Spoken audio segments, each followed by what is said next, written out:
we're going to talk a little bit here about the process. And this is going from a point where you may not be receiving any home support yet at all, right? Oh, okay. Let's go right back to the beginning. Let's go right from the beginning, right? So, yep. So the health authority assesses your eligibility for home support. So that's the very beginning. This is, sometimes it's a phone call that you make to the local health authority, and at that point you're phoning up and saying, I'm 19, I need home support. Yes. And at this point, they would ask you some questions and stuff over the phone and stuff. But I think that what we want to do is be able to prepare you for this part. Let me just see what I got here as my notes here. At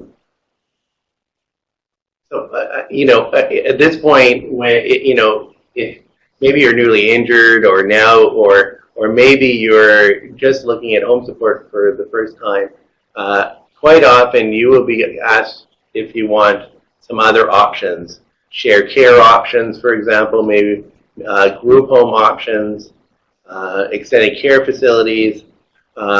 These options are provided to you by the case manager when they come and see you.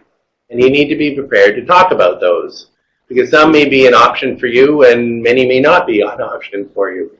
Just like for me, when they said that, for me, the best place to go for me was George Pearson Center, as an extended care facility. And for me, that wasn't an option, right? And it's an option that they present, but is it an option that you want to take? That's exactly, two different worlds. Exactly. And I think the message I want to be really clear about is that you have the right to say no to these options that are presented to you. I also want to be really clear that there is a choice between the CECL program and the agency. When you're going for this for the first time, you do have that option, and they both should be talked about at the time. Right. But I think that, it is quite normal to be able to present to you all of the options. But it doesn't mean you need to be scared about those options. You need to just be really clear about what's for you and what's not for you. I see someone online also was presented the George Pearson option. So, right. And so, and again, you need to be clear about why. Why isn't George Pearson an option for you, right? And, and you need to be able to talk about that. Why not a group home setting with 3 other people? So why not a shared care night system? So what would you say? Well, I think it all depends on you as a person, first of all. Right? Because maybe a shared care night position, in a building that you share with 6 other people, it may work, right? However, if it's shared nighttime and daytime, and you can't take your attendant with you when you want to go to work or go to the problem, right? Or if you, in my case, I have a family and I want to be able to go away and do things with my family. And you travel. And I travel and stuff. Yeah, so, but it's important to know what all the options are. At the same time, be aware that sometimes some options are pushed a little harder than others, and and for many different reasons within the system. So, but you have to know and be ready for that discussion. And I think we should talk about family here as well at this point, because I don't remember if we have a slide on this. No, we don't actually. So I think if it's here now when we're talking about the options, right? Because I know I met recently with a family that the mom and dad have been great caregivers and have been caring for their son with a physical disability for he's into his 40s now, and not receiving any home support whatsoever. Up until he's 40? Up until he's 40, and now they're in their late 60s, and and they're now just finding out about home support. Wow. Shocking, wow. Right? Shocking. Yeah. And this person needs significant support, physical support, and so. But one of the things when I went and talked to them was, I let them know that, there are options, yes. Places where he could go.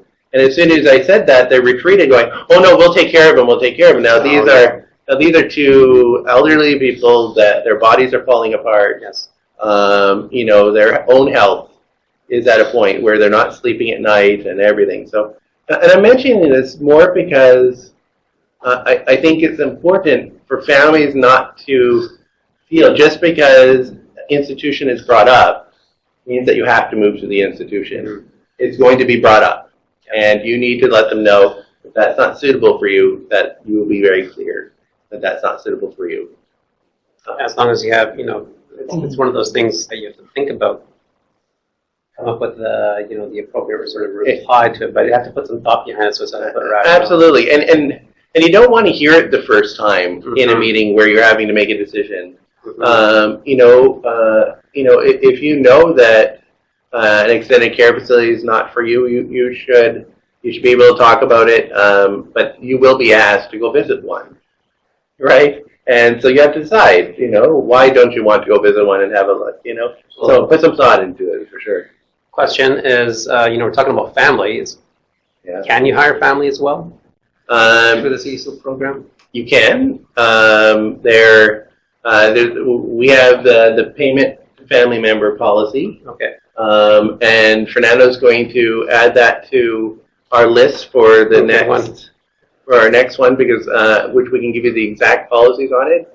But you are allowed to hire your brothers and sisters, but you can't hire automatically your mother, father, or your siblings. However, there is a policy in place through the Ministry of Health for a process to be able to get them hired if you're not able to find staffing. Right. And then you can ask for special permission.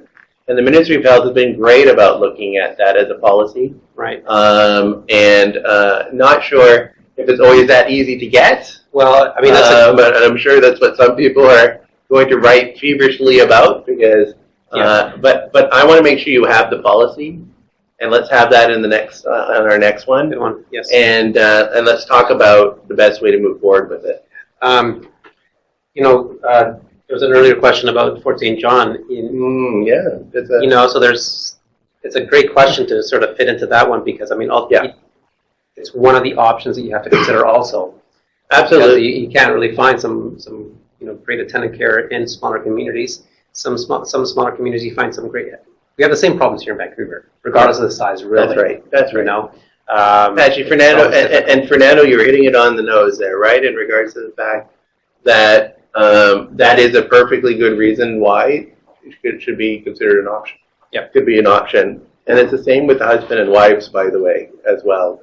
Fits in with that category. Yeah. So it can't be done automatically, but you can get permission. But at the same time, what we have to discuss a bit is, do you want your family member to do it? And there's pros and cons, right? And so for some of you, you've thought about it long and hard, and you've chosen that your family member would make the most sense for you, and that's great. Right. For others that may find that their moms and dads may be a bit overbearing and not going to do the actual care that you want them to do. So we need to have that thought and discussed out so that you're not feeling pressured by a family member to do it as well, right? But we have seen the family member piece work very, very well. Husband and wives being able to apply, and when they were successful, it just made sense. Mm-hmm. It just made sense for so many reasons.